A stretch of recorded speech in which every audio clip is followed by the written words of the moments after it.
Hello and welcome back, everybody. DL here, and finally, we're going to have the last hype thing probably that's going to happen in this game. Hype banner, I should say. We have the Gala Dragalia right here, and I'll be going over this soon. And also, I'm just going to have this up as well because this does affect a few things. So, without further ado, I'm just going to hop right into it. So first of all, this gala we will be having free multis, and also this will extend for quite a bit of time. But as for the gala itself, this is going to take place. I'm gonna pull up the date first. This will be lasting till the 31st. So this gala will only last a little bit of time, and we'll still have free multis after that. So do keep that in mind. I'm gonna exit that now. But also, one thing to keep in mind, alright? There will be a Gala Dragalia on the 31st. Alright? So this is probably going to be a double whammy gala. Alright? No, this is what's going to be, because in the notice, I can actually pull that up, unfortunately, very quickly. Because as we know from the unfortunate news, the last showcase will be on the 31st. So this is actually not the last gala. This is not the last gala, alright? We are getting another gala on top of this that will be new. So literally, we're going to have a dual gala anniversary. So do keep all of that in mind. They will be on this gala, but they will not be on Raid Up. Alright? Do keep that in mind at the least. Yeah, both Gala Nedrick and Primal Brunhilda. I finally said their names even though they've been on screen for almost 2 minutes now. Finally, we're getting Nedrick and Primal Brunhilda. We kind of expected, honestly, because her thing's coming out. But this is still exciting. This is still very, very exciting stuff. So, let's just talk about the units a little bit, alright? So, we have Gala Nedrick here. Gonna be a Shadow Sword. So this one will be shareable at a cost of 5. It will inflict Shadow Blight as well as raising of the Dragon Gauge. If he has Soul Charge active, this will inflict damage, Shadow Blight, and as well as Dispel. This will no longer become a Dragon Ramper. So do bear that in mind. This is like it's a 3.2 mod off of the S1. Like what? But then this goes up to like 3K. Wait, no, not 3K. 4K. It then goes up to 4K once when he has Soul Charge. So that is actually dumb. That's actually dumb for some pretty good skill energy actually on both of them, I would say. Ashira's was 9K, but sure, whatever. And also a dragon energy, it's not bad, I think. Might be a little bit on the low side if I recall correctly. So he will need a few S1s. We also have a Blazing Animus.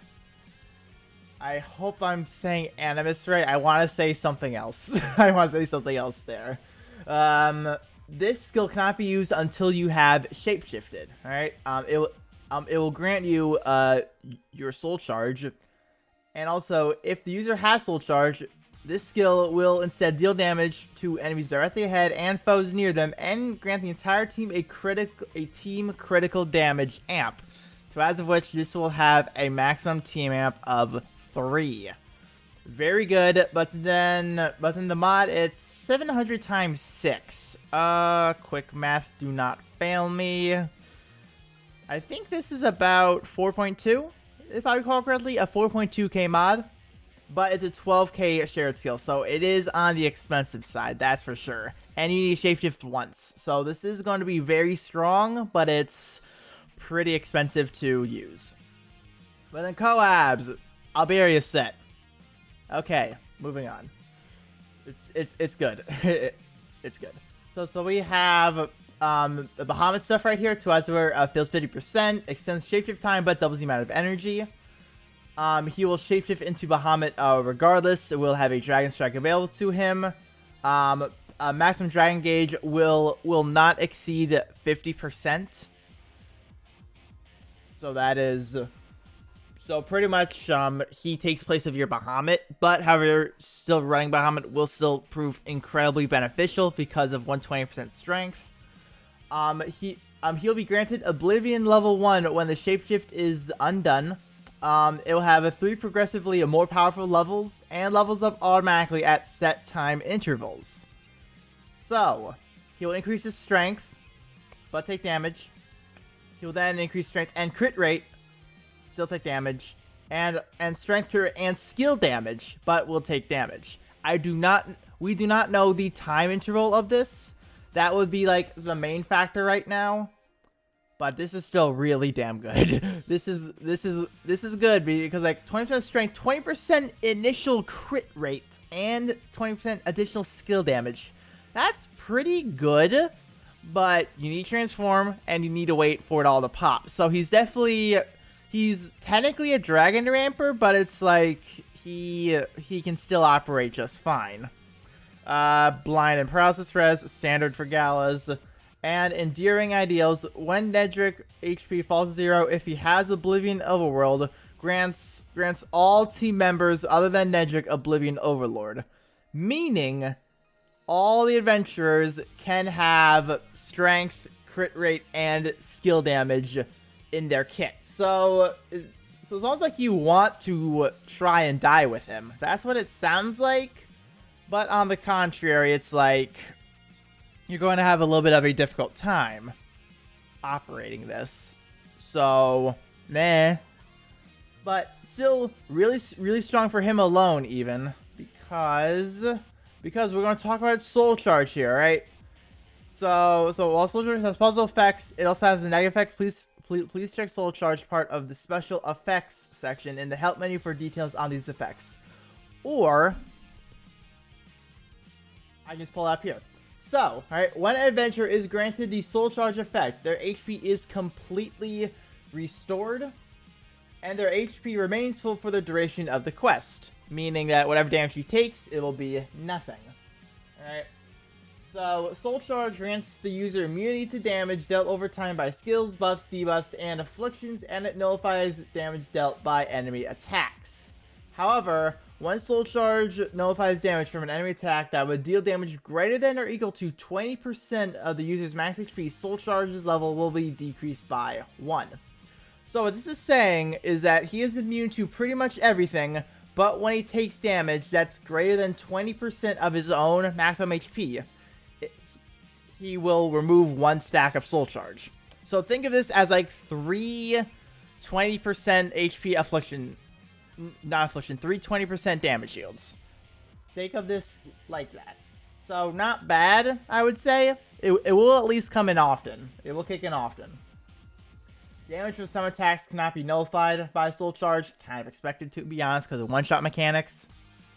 If Soul Charge's level is decreased when already at level 1, the effect is removed entirely, and you will just die. TLDR, you will just die. Soul Charge will automatically level up by 1 level every 15 seconds that pass from the last time its level has decreased up to level 3. So pretty much just don't get hit, you'll be fine. Now overall with this kit, I would say he is going to be a strong unit. Probably more of a main unit, I would say. But however, you can now run two Bahamuts, being Zethia and him. And because he's Bahamut, that means he will have critical damage amp, defense amp, and strength amp naturally in his kit as well. So yeah, he's going to be pretty damn fun, that's for sure. Definitely fun.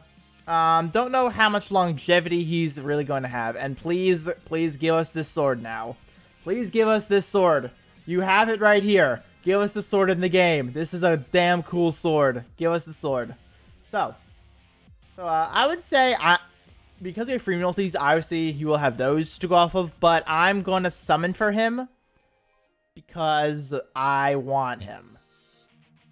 But I'm not going to spend money, especially knowing we have 2 galas now, so it's like, ooh, but who knows? Who knows? I might be okay with missing out on him.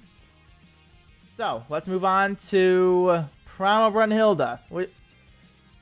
So first of all, they did not go with Brunhilda 0. What I was originally assuming. And she'll also inflict burn and score trend, so she does not do a res down. These last 60 seconds, I'm actually just realizing. Jesus fucking Christ. 60-second burn and score trend. Holy fuck, first of all. Second of all, flame strength, 100%. Nice. She will have a little Bahamut effect here to as of where 50% of Dragon Gauge at the start of quest. Shapeshift time extended, but doubles the amount of energy required. She'll also have a Dragon Strike.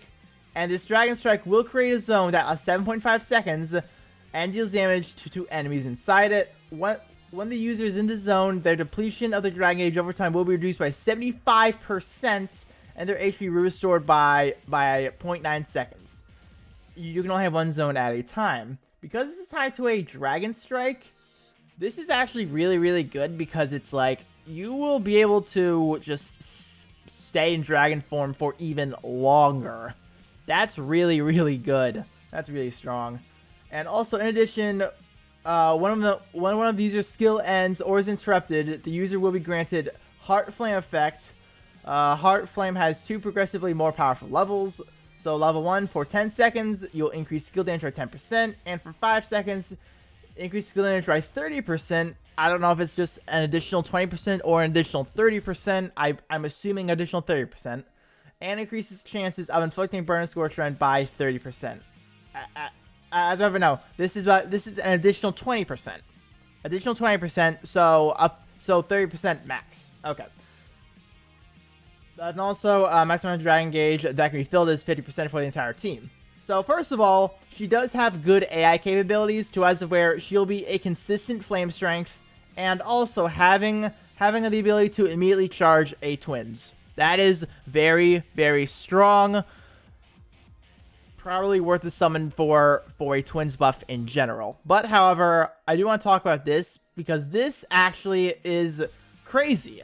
Because, like, strength 100%, but then you can get an additional 30% skill damage and affliction up. This is actually probably better than Agito's right now. Primal Brunhilda is actually a stupid good dragon, I realized. I initially downplayed her because, like, I can't see much for her. I misread her when I first woke up. She could actually be a very, very powerful dragon.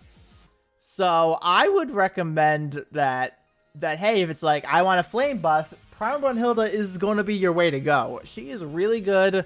I hope I pull her. I'm going to Sunlight Stone her. I'm going to max her out immediately. She is strong. She's very strong. And that's probably going to be it for this video. Like I don't know if Nedrick is ever going to come back. We don't know what the next Gala is going to be. So it's like, if you want him, this might be your only chance before the game shuts down.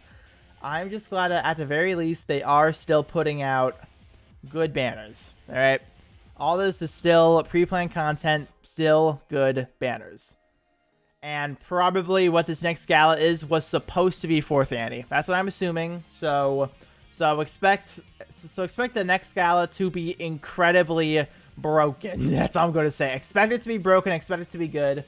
But as I said before, that's it for this video. Hopefully you guys did end up enjoying, and hopefully this anniversary is good. That way we can end off one of the hypest moments Dragalia is ever going to have on a bang. So I'll see you all next time where something's going to happen. Don't know what.